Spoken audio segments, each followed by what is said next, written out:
Hello everyone, my name is Aamir. तो हम जो है पिछले कई दिनों से ईवीएस के एनसीईआरटी के जितने भी हाईलाइट पॉइंट है फॉर सीटेट पेपर वन के लिए ईवीएस में जो भी क्वेश्चन आते हैं, तो उसमें जो ईवीएस में 30 नंबर जो क्वेश्चन आते हैं उसमें 15 नंबर पेडागोजी और 15 नंबर कंटेंट। तो उन 15 नंबर को सबसे पहले हम डिस्कस कर रहे हैं, वो भी एनसीईआरटी से क्लास 3 से क्लास 5 में जो भी बुक दिया हुआ है एनसीईआरटी की जो भी बुक है, तो उन सभी बुक को हम एनसीईआरटी हाइलाइट्स जो भी है उनके मेन एनसीईआरटी पॉइंट है सभी को डिस्कस कर रहे हैं। तो इससे पहले मैंने 2-3 क्लास और ले चुका है, अगर आप पिछला क्लास नहीं देखे हैं तो प्लीज़ जाके देख लीजिए। तो आज जो हम नेक्स्ट टॉपिक की ओर बढ़ रहे हैं, तो आज का जो टॉपिक है वो है स्लोथ। तो आज जो हम स्लोथ के बारे में पढ़ेंगे। सबसे पहले स्लोथ क्या है। स्लोथ एक तरह का एनिमल है, जंतु है। तो स्लोथ जो भालू की तरह है, लेकिन वो भालू नहीं है। Sloth is like bear but it is not. अब नेक्स्ट टॉपिक है लाइफ स्पेन 40 है। स्लोथ का जो लाइफ स्पेन होते हैं वो 40 साल का होता है। स्लीप 17 आवर, ये जो सोता है 17 घंटा सोता है, ये उल्टा लटक के सोता है। ये क्वेश्चन आता है सीटेट में, कौन ऐसा जानवर है जो पेड़ पे उल्टा लटक के सोता है। तो इसका आंसर होगा स्लोथ। फिर आगे है around this year they move around only 8 trees.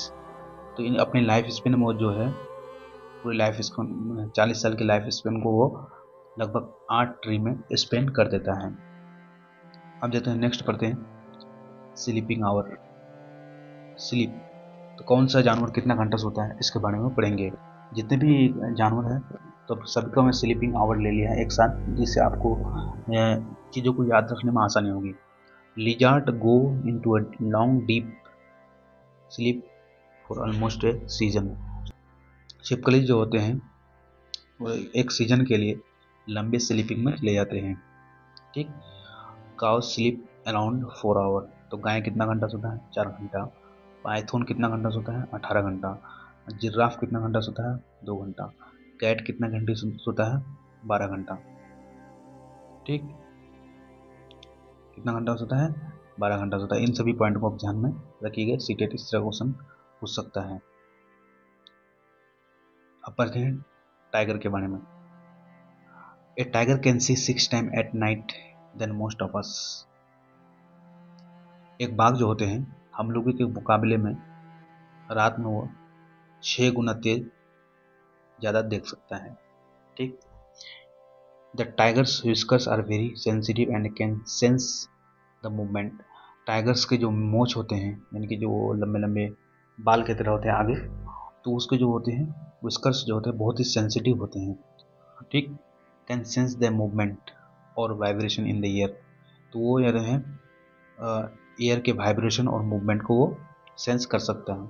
They help the tiger move in the dark and find its prey. Tiger का जो विस्कर्स होते हैं तो वो उसे अंधेरे में शिकार को पकड़ने में मदद करता है। ठीक। अब चलते हैं नेक्स्ट पॉइंट है tiger sense of hearing is so sharp that it can make out the difference between rusting of leaves and sound of an animal moving on the grass. एक टाइगर के जो सुनने की जो सेंस ऑफ हियरिंग है, यानी कि सुनने की जो काबिलियत है, इतनी तेज होते हैं कि वो डिफरेंस कर लेता है कि ये पत्तियों की आवाज़ है या फिर ये जंतु की आवाज़ है। ठीक। Air of tiger can move in different direction catch sound from all round. जो टाइगर का जो कान होते हैं वो चारों तरफ मूव करते रहता है, जो उसे चारों तरफ से साउंड को सुनने में मदद करता है। It's a roar can be hear up to 3 kilometre away. ये सीटेड इस तरह का क्वेश्चन पूछा हुआ है, जो यानी कि बाघ के जो होते हैं आवाज़ होते हैं, घरघरा होते हैं, यानी कि इसके रोर, बाघ जो बोलता है इसका जो रोर होते हैं वो 3 किलोमीटर तक दूर तक जा सकता है। अब नेक्स्ट पॉइंट की ओर चलते हैं। Tiger is one of the most alert animal today are in danger. तो क्वेश्चन पूछेगा which of the following is the most alert animal. तो आपको ध्यान में रखना है कि टाइगर जो होते हैं बहुत ही ज़्यादा अलर्ट एनिमल है, और आज के समय में टाइगर जो है डेंजर में है, यानी कि इसकी संख्या जो है धीरे धीरे घटते जा रहा है। तो इसके कारण जो बिहार सरकार ने अभी प्रोजेक्ट टाइगर लॉन्च किया है। Elephants are kills for their tusk. अब जाते हैं एलिफेंट जो होते हैं उसके मरने के बाद उसके जो टस्क होते हैं, जो लंबे लंबे दांत होते हैं, तो हाथी का जो दांत होते हैं, टस्क होते हैं, हमें बाद में उसको मरने के बाद हमें काम आता है। Rhinoceros are killed for their horns. Rhinoceros का हॉर्न, सींग हमें काम आता है। टाइगर, क्रोकोडाइल और स्नेक जब ये मर जाते थे तब इसके स्किन हमें काम आता है। क्वेश्चन इस तरह का पूछता है कि किस जानवर से हमें कौन सी, उसके मरने के बाद क्या हासिल होता है, क्या मिलता है हमें। एलिफेंट से हमें क्या मिलता है, टस्क मिलता है। राइनासोरस से हमें हॉर्न मिलता है। टाइगर, क्रोकोडाइल और स्नेक से स्किन मिलता है। इस तरह क्वेश्चन पूछा हुआ है। अब है नेक्स्ट टॉपिक है musk deer are killed just to make little scent from musk. Musk deer जो है, हिरन जो है, वो क्यों मारा गया? हिरन को मरने के बाद हमें सेंट मिलता है, खुशबू मिलता है। ठीक, अब नेक्स्ट टॉपिक है, नेक्स्ट पॉइंट है जिम कॉर्बेट नेशनल पार्क कहाँ है? उत्तराखंड है, ध्यान में रखिएगा। जिम कॉर्बेट नेशनल पार्क कहाँ है? उत्तराखंड में है। घाना नेशनल पार्क कहाँ है? भरतपुर राजस्थान में है। ठीक, सपेराज आर ऑल्सो कॉल्ड कैलबिलियाज। सपेराज का दूसरा नाम क्या है? कैलबिलियाज। नाग गुम्फन क्या है? Design of this kind are used in rangoli, embroidery and as well decoration in Saurashtra, Gujarat and south India.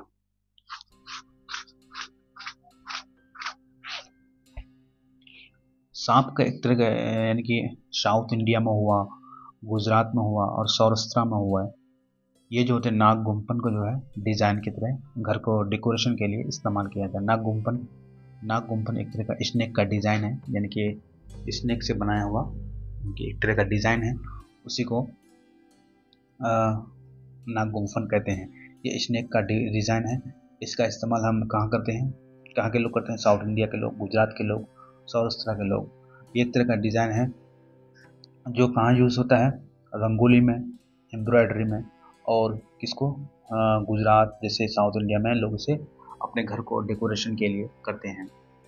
The snake charmers recognise a snake bite by its bite marks. आपको कटने के बाद जिसके पास हम जाते हैं इलाज कराने के लिए, गांव के पास होता है या फिर कोई किसी जगह जाते हैं, जब आपको सांप काटता है तो किसी के पास चेक कराने जाते हैं, उसको जांचने के लिए जाते हैं, तो वो जो उसको कैसे पता करता है? स्नेक बाइट, यानी कि जब सांप उसको काटता है तो उसी से वो बाइट मार्क से पता लगाता है। अब जो है वेरी वेरी इंपॉर्टेंट पॉइंट है, only 4 types of snake are poisonous. तो कितने तरह के स्नेक जो होते हैं वो पॉइजनस होते हैं? 4 तरह के जो स्नेक होते हैं वो पॉइजनस होते हैं, बाकी इसके अलावा जो होते हैं नॉन पॉइजनस होते हैं। तो पॉइजनस में जहरीले सांप में सबसे पहला आता है कोबरा, ये क्या आता है? पॉइजनस स्नेक होते हैं। दूसरा है कॉमन करेट, ये क्या आता है? ये भी पॉइजनस है। उसके रसल्स वाइपर, जिसको डुबोरिया कहते हैं, ये भी क्या कहते हैं? पॉइजनस हैं। सो स्केल्ड वाइपर से अफाई कहते हैं, ये भी क्या है? पॉइजनस स्नेक है। A snake has 2 hollow teeth. एक सांप के पास जो 2 खोखले दांत होते हैं, जिससे क्या करते हैं? जो फैंग का निर्माण करते हैं। स्नेक जो फैंग जगाता है तो उसमें कितने 2 हॉलो टीथ होते हैं, जिसके जो स्नेक किसी आदमी को काटता है तो वो अपने दोनों हॉलो टीथ को उस आदमी के अंदर फंसाता है। The poison enters the person's body through the fangs, यानी कि ये जहर है जो पर्सन के बॉडी में जो जाता है वो किसके थ्रू जाता है? फैंग्स के थ्रू जाता है। यानी कि जब वो स्नेक कोई किसी को काटता है तो उसका जो जहर जो होता है किसके जरिए पहुंचता है? फैंग्स के जरिए पहुंचता है। The medicine for snake bite is made from the snake's poison and is available in all government hospital. Medicine जो स्नेक बाइट, जो स्नेक काटता है तो उसका मेडिसिन हमको कहाँ मिलता है? और सभी गवर्नमेंट हॉस्पिटल में मिल जाता है। ठीक, अब जो थे अगला टॉपिक है, यानी कि अगला चैप्टर है बायोलॉजी की तरफ से है, यानी कि बायोलॉजी से रिलेटेड है। Stomachs temperature is almost 30 degree Celsius. CTET में पूछा हुआ क्वेश्चन है, जो स्टोमक होते हैं उसका टेम्परेचर कितना होता है, 30 डिग्री सेल्सियस होता है। Juice in our stomach is acidic in nature. हमारे स्टोमक में जो जूस होते हैं वो कैसा होते हैं, एसिडिक होते हैं या बेसिक होते हैं, तो एसिडिक होते हैं, याद रखिएगा। ठीक, इसका जो पीएच वैल्यू होते हैं कितने होते हैं, 1.8 होते हैं, याद रखिएगा, एक्स्ट्रा पॉइंट है। Most rice grow in Kalahandi district Orissa. सबसे ज़्यादा उड़ीसा में सबसे ज़्यादा जो हमें राइस मिलता है वो कहाँ से मिलता है, उड़ीसा के कौन सा डिस्ट्रिक्ट से, कालाहांडी डिस्ट्रिक्ट से मिलता है। Despite of that much production of rice there are many poor people in Kalahandi. यानी कि कालाहांडी में राइस का प्रोडक्शन सबसे अधिक होते हुए भी यहाँ के लोग बहुत ही गरीब हैं। एट्रियापुरम टाउन कहाँ पे है, आंध्र प्रदेश में है। क्या है, एट्रियापुरम टाउन कहाँ पे है, आंध्र प्रदेश में, याद रखिएगा। पीचर प्लांट जिसका कॉमन नाम क्या है, नेपेंथस। पीचर प्लांट को क्या कहते हैं, नेपेंथस कहते हैं, याद रखिएगा।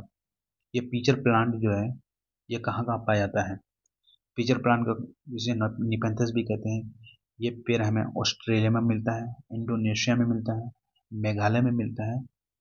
ठीक है, पीचर प्लांट भारत के किस जगह में पाया जाता है, यानी कि भारत में कहाँ पाया जाता है, तो भारत में सिर्फ मेघालय एक ऐसा स्टेट है जहाँ पीचर प्लांट पाया जाता है, इसके अलावा ये इंडिया में नहीं पाया जाता है। बाकी विदेशों में जैसे इंडोनेशिया में पाया जाता है और ऑस्ट्रेलिया में पाया जाता है। पीचर प्लांट है एक तरह का स्पेशल स्मेल प्रोड्यूस करता है जो इसे इंसेक्ट को अट्रैक्ट करने में मदद मिलती है। वेलक्रो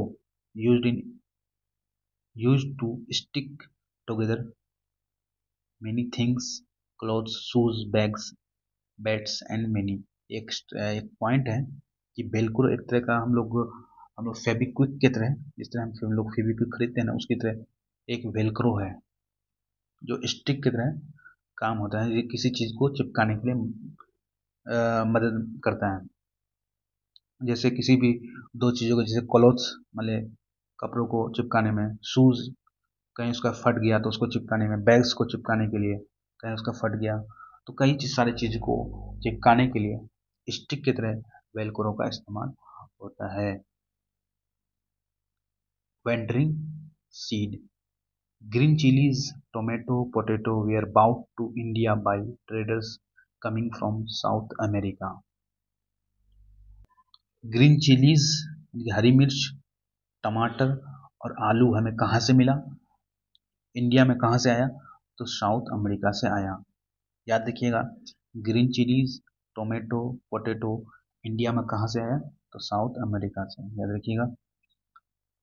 यूरोप से हमें क्या मिला, कैबेज एंड पी, यानी कि पत्ता गोभी और मटर हमें कहाँ से मिला, यूरोप से। फ्रॉम अफ्रीका, अफ्रीका से हमें क्या मिला, कॉफ़ी मिला और ग्रीन भिंडी मिला। इस बहुत ही इम्पोर्टेंट पॉइंट है, इसको ज़रूर ध्यान में रखिएगा। सीटेट इस तरह का क्वेश्चन कई बार पूछा है। एक बार फिर मैं इसको रिवाइज कर, साउथ अमेरिका से हमें क्या मिला, साउथ अमेरिका से हमें ग्रीन चिलीज मिला, टोमेटो मिला, पोटैटो मिला। और उसके बाद यूरोप से हमें क्या मिला, कैबेज मिला, पी मिला।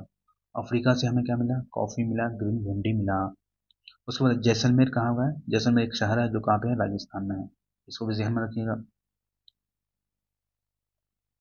जैसलमेर में जो है बहुत ही कम बारिश, बहुत ही कम वर्षा होती है, लगभग साल में एक बार वर्षा होती है, या कभी कभी यहाँ टोटल वर्षा ही नहीं होती है। The reason why wells have dried up, reason बताना है कि कुएं जो होते हैं क्यों सूख गए। आप देखते होंगे कि आपको कुएं जो होते हैं बहुत ही कम देखने को मिलता है, पहले जहाँ आपको बहुत ज़्यादा कुआं देखने को मिलता था, लेकिन अब जो है बहुत ही कम कुएं मिले हैं। तो यही पूछा है कि कुएं क्यों सूख गए, इसका रीज़न क्या है। Water is being pumped up from under the ground with the help of electric motor. उसमें सबसे पहला रीजन जो बताया, क्योंकि हम जो पानी का इस्तेमाल करते हैं मोटर के ज़रिए करते हैं। ठीक, जब हम ज़मीन के अंदर से पानी निकालते हैं उसके लिए हम इलेक्ट्रिक मोटर का इस्तेमाल करते हैं, ना कि हम कुएं का इस्तेमाल करते हैं। अगर हम कुएं का इस्तेमाल आज करते तो हमें ये कुएं ड्राइड अप नहीं होते। तो पहला रीज़न क्या था, क्योंकि हम इलेक्ट्रिक मोटर का इस्तेमाल करने लगे। दूसरा रीजन है lakes in which water used to collect are no longer there, क्योंकि दूसरा रीजन ये बताया कि झीलें जो थी अब वो भी उसकी भी संख्या घटने लगी। तीसरा रीजन जो उन्होंने बताया, the soil around trees and parks is now covered with cement, जो भी मिट्टी इनके बालू थे हमारे किसी भी पेड़ की तरफ चारों ओर और पार्क के चारों ओर, तो वो जो होते हैं सीमेंट से ढक गया, इसलिए हमें कुएं धीरे धीरे से ढकने लग गए हैं, कुएं सूखापन आने लगा। तो पहला रीज़न क्या पता, क्योंकि हम इलेक्ट्रिक मोटर का इस्तेमाल करते हैं इसलिए कुएं सूख गए। दूसरा है क्योंकि क्योंकि धीरे धीरे लेक्स जो होते हैं झील्स जो है उसकी भी संख्या घटने लगी। तीसरा जो है अगल पास के जो भी सॉइल थे तो वो सीमेंट से ढकने लग गए, इससे क्या आ गया, सूखापन आ गया, इससे कुआं धीरे धीरे गायब होने लगे। In 1986 no train in Jodhpur and in surrounding areas, एक तो एक्स्ट्रा पॉइंट कह लीजिए कि 1986 में जोधपुर में कोई ट्रेन नहीं थी या फिर उसके सराउंडिंग एरियाज में कोई ट्रेन नहीं थी। जो है नेक्स्ट टॉपिक में जो है यानी कि अब जो है नेक्स्ट क्लास में जो है अल्बिरोनी, उसके बाद मॉस्किटो और जो भी इम्पोर्टेंट टॉपिक बचे हैं अगले क्लास में हम इसको डिस्कस करेंगे। और तो ये वीडियो को अगर अच्छा लग रहा है तो प्लीज़ लाइक जरूर कीजिएगा, शेयर कीजिएगा, उसका ख्याल रखिए। तब तक मिलते हैं नेक्स्ट वीडियो में। जय हिंद।